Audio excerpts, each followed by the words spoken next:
Saudaraku, mereka memilih untuk mengeraskan hati mereka. Mereka memilih dari para pemimpin yang satu ke pemimpin yang lain. Tuhan memberikan pengharapan yang baru kepada mereka. Tuhan menjanjikan akan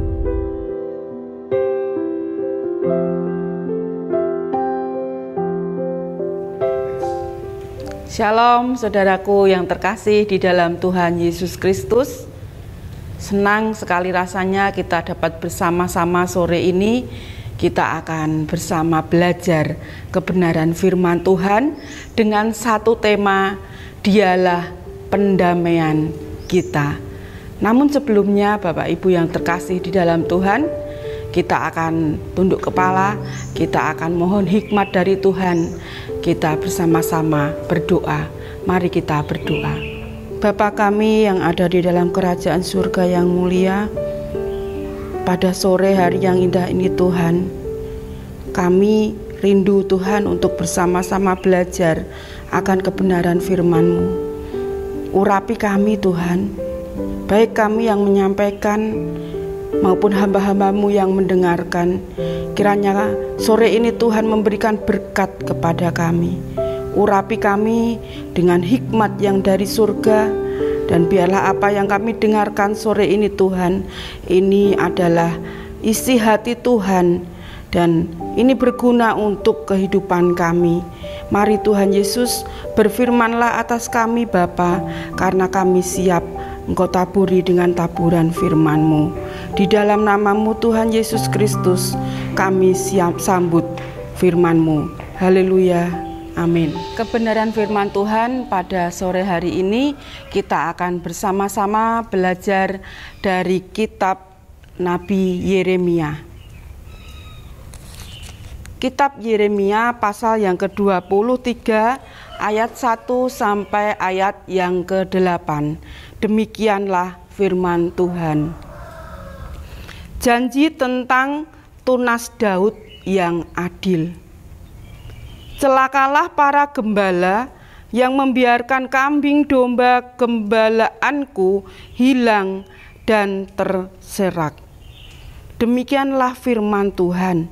Sebab itu, beginilah firman Tuhan Allah Israel terhadap para gembala yang menggembalakan bangsaku. Kamu telah membiarkan kambing dombaku terserak dan tercerai-berai, dan kamu tidak menjaganya. Maka ketahuilah, aku akan membalaskan kepadamu perbuatan-perbuatanmu yang jahat. Demikianlah firman Tuhan.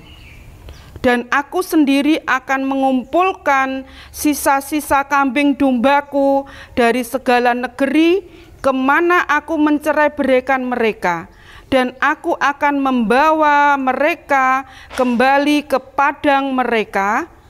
Mereka akan berkembang biak dan bertambah banyak.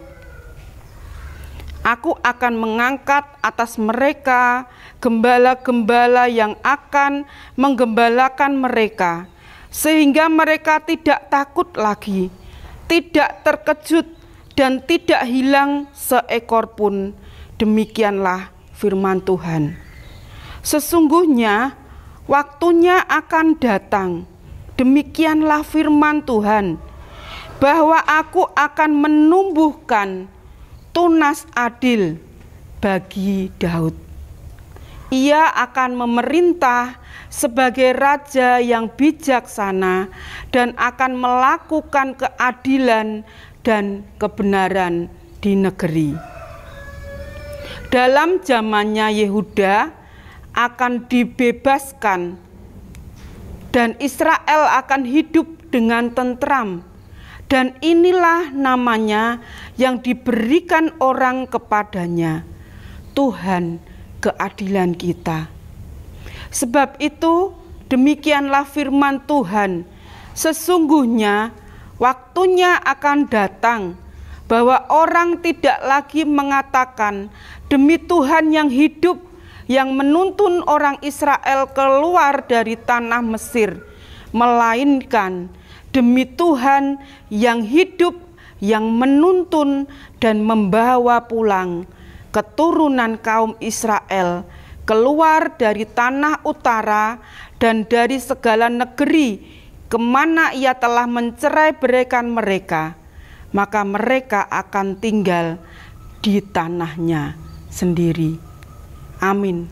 Demikian jauh kebenaran firman Tuhan yang sore hari ini kita akan gumuli bersama-sama.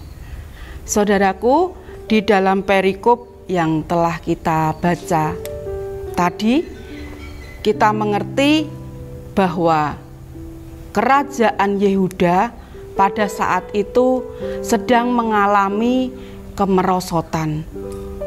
Baik itu kemerosotan di dalam moral, kemerosotan secara spiritual, bahkan kemerosotan secara iman. Semuanya itu terjadi karena keegoisan diri mereka, karena nafsu kedagingan mereka, juga karena dosa yang turun-temurun dari raja ke raja berikutnya, dari para imam yang satu ke imam yang lain, dari para pemimpin yang satu ke pemimpin yang lain. Peringatan Tuhan tidak mereka hiraukan. Tuhan sudah mengingatkan mereka melalui Nabi Yesaya. Namun peringatan Tuhan diabaikan begitu saja. Sampai pada akhirnya Tuhan mengutus Nabi Yeremia untuk mengingatkan mereka agar kembali kepada Tuhan.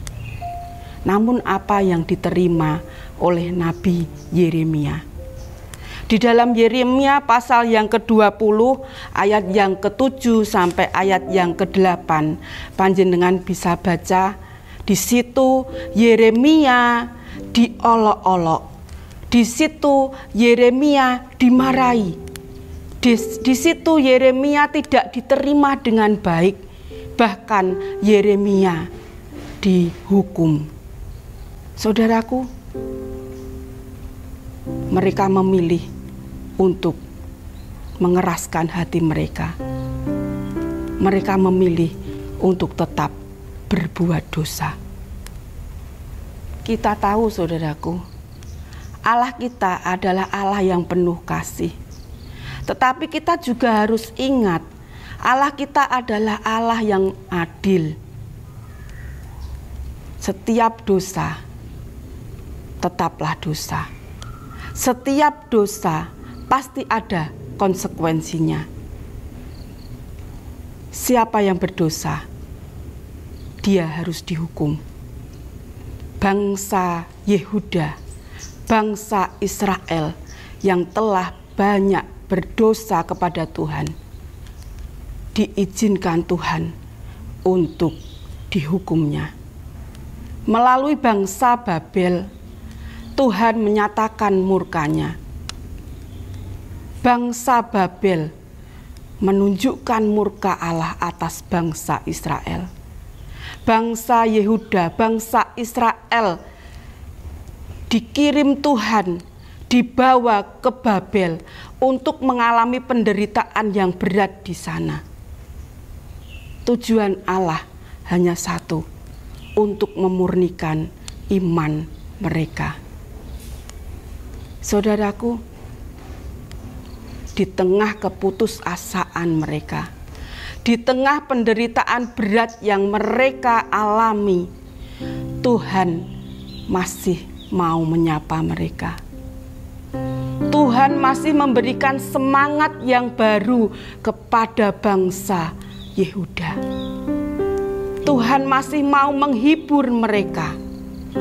Tuhan memberikan pengharapan yang baru kepada mereka. Tuhan menjanjikan akan tumbuh tunas baru yang lahir dari keturunan Daud. Saudaraku, kerajaan Yehuda dipangkas oleh Tuhan. para pemimpin, para raja yang tidak berkenan di hati Tuhan, Tuhan hancurkan. Tuhan menggantikan seorang raja yang bijaksana, seorang raja yang penuh dengan keadilan. Tuhan menjanjikan seorang pemimpin yang penuh dengan kebenaran. Ayat yang kelima mengatakan demikian. Sesungguhnya waktunya akan datang, demikianlah firman Tuhan, bahwa aku akan menumbuhkan tunas adil bagi Daud. Ia akan memerintah sebagai raja yang bijaksana dan akan melakukan keadilan dan kebenaran di negeri.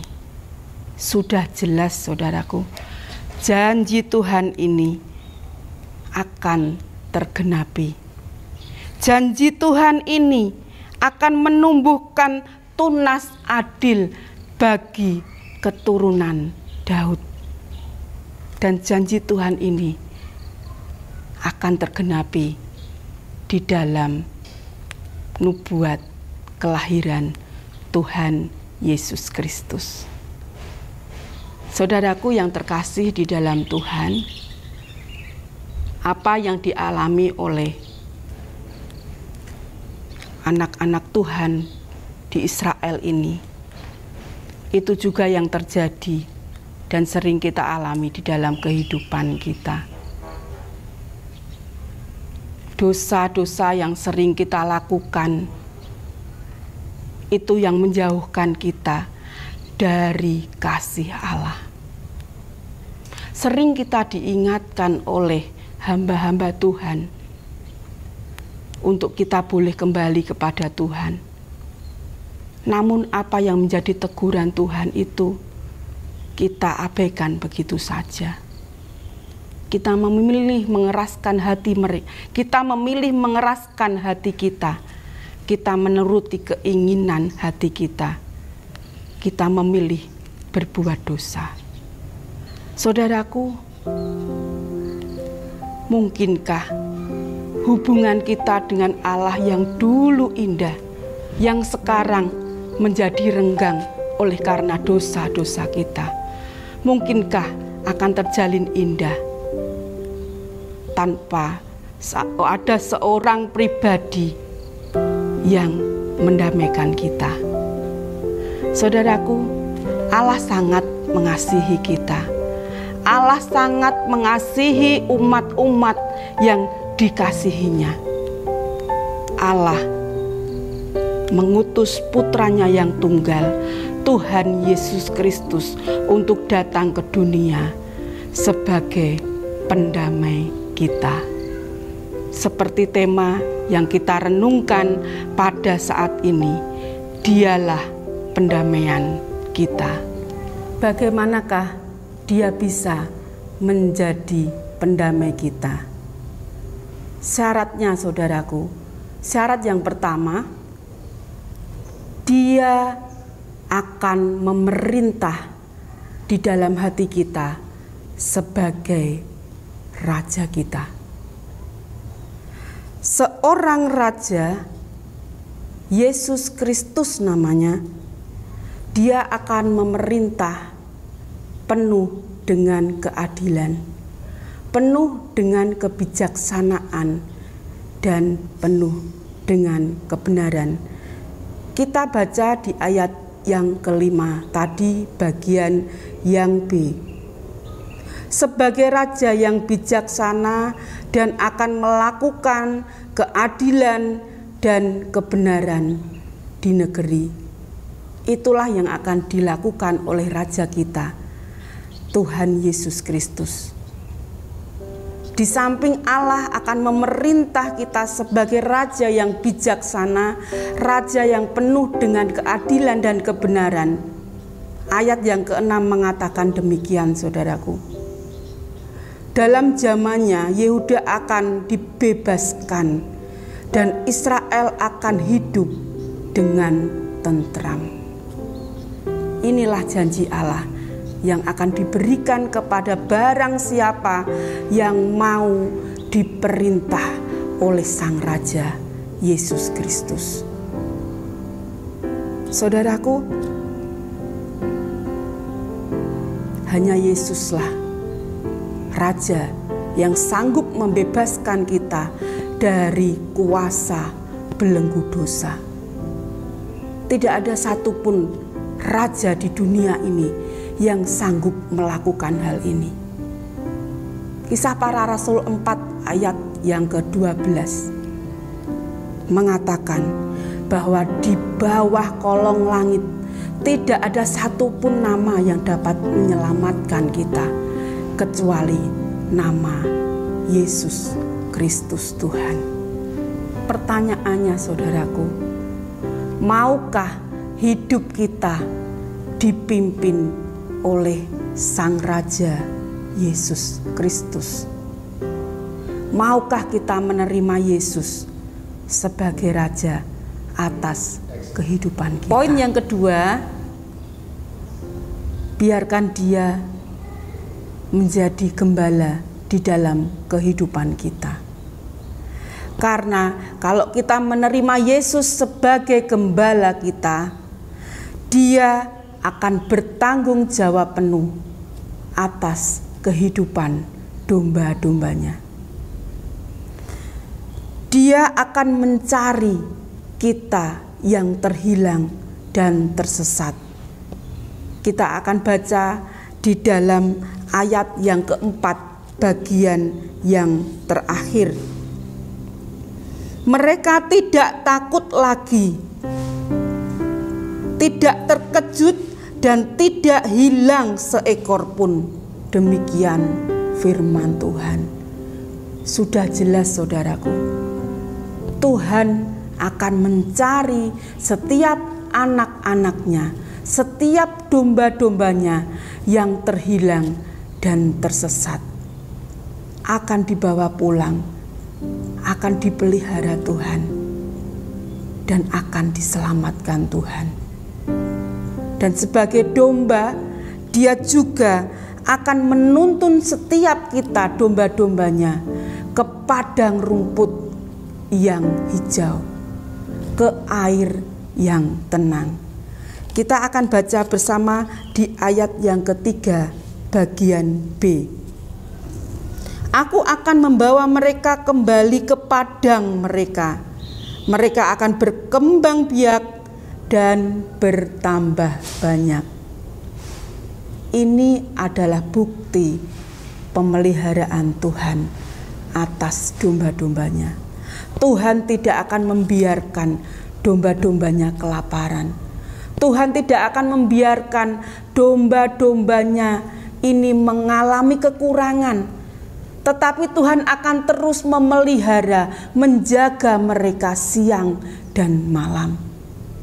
Saudaraku, mungkin di dalam hati kita bertanya, Tuhan di surga, kita di dunia, bagaimana caranya Tuhan dapat menjadi gembala kita? Kita harus ingat satu firman Tuhan di dalam Yohanes 1 ayat yang pertama. Pada mulanya adalah firman, dan firman itu bersama-sama dengan Allah, dan firman itu adalah Allah. Firman itu adalah Allah. Dengan firman ini, Tuhan akan memanggil kita yang tersesat dibawa kembali pulang. Dengan firman ini, Tuhan sanggup memelihara kehidupan kita. Firman Tuhan, ya dan amin. Firman Tuhan yang akan menjanjikan berkat pemeliharaan Tuhan itu nyata di dalam setiap kehidupan orang-orang yang percaya kepadanya. Melalui firman Tuhan ini, saudaraku. Firman Tuhan ini perkataan Tuhan yang hidup, yang dapat memberkati setiap anak-anak Tuhan. Melalui firman Tuhan yang tidak hanya kita dengarkan, yang tidak hanya kita baca siang dan malam, tetapi firman ini hidup di dalam kehidupan kita. Dan itulah yang akan membawa kita kepada janji-janji Allah. Saudaraku, jangan pernah lupakan firman Tuhan. Renungkan firman Tuhan ini siang dan malam, karena firman Tuhan inilah Yesus ada di dalam kebenaran firman-Nya. Yesus menuntun setiap anak Tuhan di dalam jalan kebenarannya. Saudaraku, melalui firman ini Tuhan juga menghibur kita. Melalui firman ini Tuhan juga menguatkan iman kita. Melalui firman inilah Tuhan terus memimpin kehidupan kita seturut dengan kehendak-Nya. Untuk itu saudaraku, jangan pernah memberontak. Ikutlah apa yang menjadi tuntunan Tuhan di dalam kebenaran firman-Nya. Sebagai penutup saudaraku, Tuhan akan benar-benar menjadi pendamai dalam kehidupan saya dan panjenengan semua. Jika panjenengan mau menerima Yesus sebagai Raja panjenengan, jika panjenengan mau menerima Yesus sebagai Gembala panjenengan, ini sudah satu paket saudaraku, tidak dapat dipisahkan. Kalau panjenengan menerima Yesus sebagai Raja, panjenengan pun harus mau menerima Yesus sebagai Gembala yang menuntun hidup panjenengan kepada janji-janjinya yang tergenapi di dalam kehidupan kita. Berbahagialah kita yang tidak hanya mendengarkan kebenaran firman Tuhan, kita renungkan firman Tuhan ini di dalam kehidupan kita, dan kita lakukan di dalam setiap kehidupan kita.